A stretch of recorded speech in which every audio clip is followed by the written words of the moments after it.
I found out about Life of Brian from the weirdest place, which is... A nunnery? Not far off, actually. Your mother. That is the exact opposite of a nunnery. I was going to be a priest. And... Hold up, what? I was going to be a priest. Yes. When I was 19 years old, I went to my local parish. I talked to the priest, and I was like, I want to join the priesthood. And I apprenticed with a mentor for a while, and I actually went to college to study psychology because you had to have a psychology degree to be a priest. I never got to the seminary because I realized I liked sex. And feet.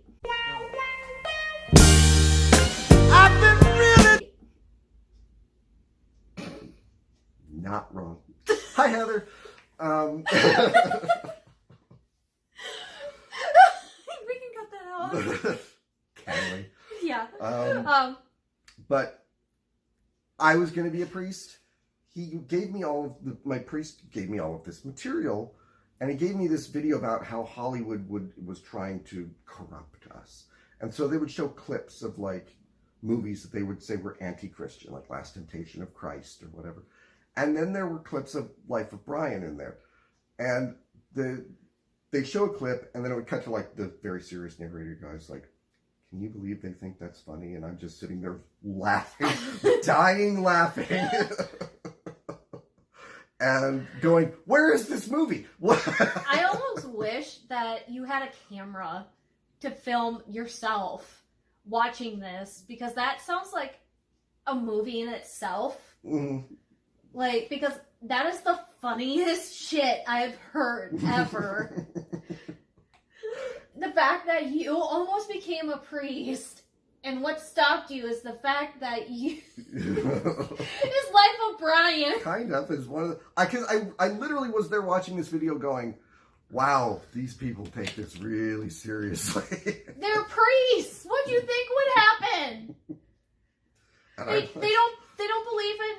don't believe in movies. They believe, in monogamous marriage, and they believe in molesting altar boys. They're gonna show people our podcast and say, these people are terrible people. They are going to hell. Look what they said about us. I mean, part of that's true, but honestly, it just got to a point for me where I was like, I that was actually one of the things that kind of killed my desire to be a priest, was like, because I had seen Last Temptation of Christ, and I liked I'm like, these people do not understand what that movie is about. But then it got to like Life of Brian, and I'm like, this is so clearly not making fun of Jesus. Brian's not Jesus in it. He was born next door to, and actually like the parts where Jesus is in it are treated very completely seriously. Like the birth and then the Sermon on the Mount are the only two times that you see him in the movie, and both times are treated like we're not making fun of him. Now, let's cut to the back of the crowd where they can't hear him very well. Speak up! Quiet, Mum. Well, I can't hear a thing. And blessed are the cheesemakers. I love that part because it's like they're sitting there and they just can't hear him. And then they cut to, oh, shut up, big nose. Hey, say that once more, I'll smash your bloody face in. Better keep listening. Might be a bit about blessed are the big noses. Do you see how stupid it is to make fun of, like, your neighbor? Mm-hmm. Like, it is just so stupid. Well, and even just like my favorite line in that whole bit is when the woman realizes, oh, blessed are the meek. Oh, that's nice, isn't it? I'm glad they're getting something because they have a hell of a time. And, like, it's just people who are like, they're not getting it. Yeah. And but there is a moment of profound insight in that movie when people decide that he is the Messiah. Mm-hmm. And he loses a shoe. He has given us a sign! He has given us a shoe! The shoe is the sign! Let us follow his example! What? Let us, like him, hold up one one shoe and let the other be upon our foot, for this is his sign that all who follow him shall do likewise. Yes. And there's like another one has a gourd. Cast off the shoes, follow the gourd! No, let us gather shoes together. Let me. No, it isn't. And the people who think the gourd is the way start trying to kill the people who think that the shoe is the way. None of it matters. None of it makes. It's just everything the people have invested into it, and now they're willing to kill for it. Yeah. And then it just maybe one of the funniest lines in all of movie history. All right, I am the Messiah. He is the Messiah. Now, fuck off. How shall we fuck off, oh Lord? I say you are, and I should know. I've followed a few. And that sums up religious hypocrisy and religion. And again, it's not making fun of religion. It's Yeah. saying, hey, can you just Leave maybe me alone. take a look at the way you're behaving and how it has nothing to do with what you profess to believe. Right. And, you know, and it can do that while also having bits in it that there's a bit in it that no longer, we're not supposed to laugh at this bit anymore. Oh, But I know what you're talking about. Why are you always on about women, Stan? I want to be one. What? I want to be a woman. From now on, I want you all to call me Loretta. I love that bit, and here's the thing about Monty Python is the fact that Graham was gay, and they were so comfortable with the fact that he was gay. It's okay. Well, both, I mean, Monty Python in the 70s and then Kids in the Hall in the 90s, because Scott Thompson's gay. And I was lounging about the pool at the Danish consulate wearing next to nothing. Oh. In fact, at one point, all I was wearing was a diplomat's hand. A lot of drag. A lot of, although I do think Kids in the Hall, they were much better at playing women, because Monty Python, they play women, and they don't talk like this. Yeah.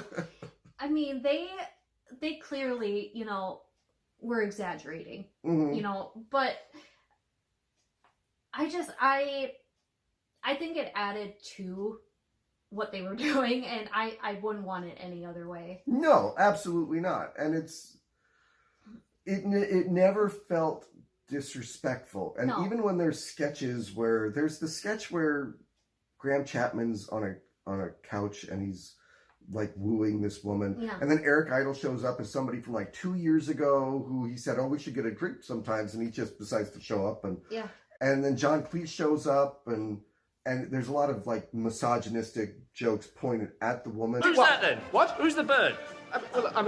Hey, you've got a nice pair there, haven't you, love? Come on, give us a kiss. Shut up, you silly bitch. It's only a bit of fun. But you never felt like it was supposed to be, you're laughing at the misogyny. You're Yeah. laughing at the misogynist. Yeah.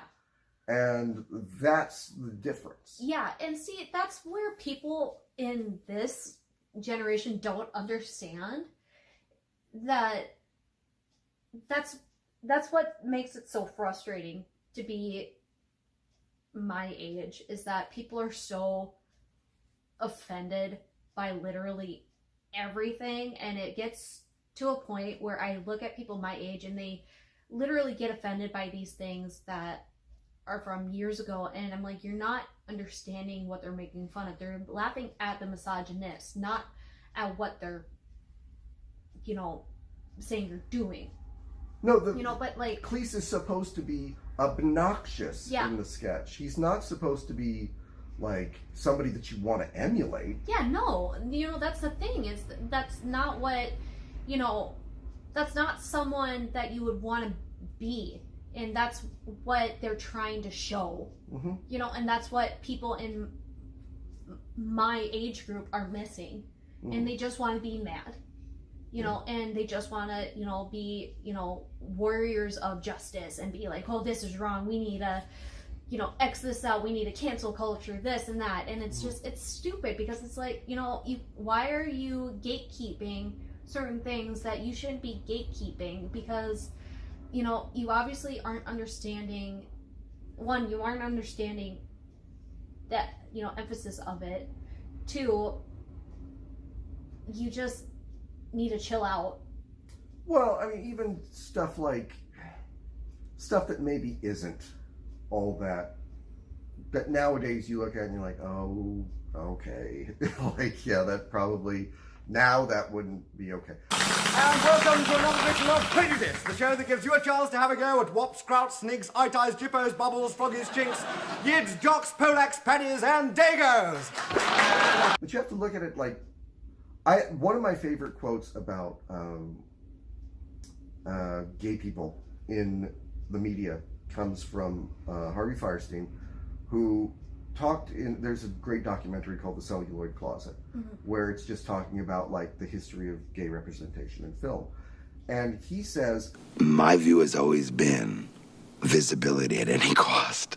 There are lots of needs for art. The greatest one is the mirror of our own lives and our own existence. And that hunger that I felt as a kid looking for gay images was to not be alone.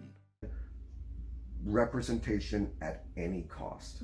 It was better that we would be out there even if we were being made fun of than to not exist at all.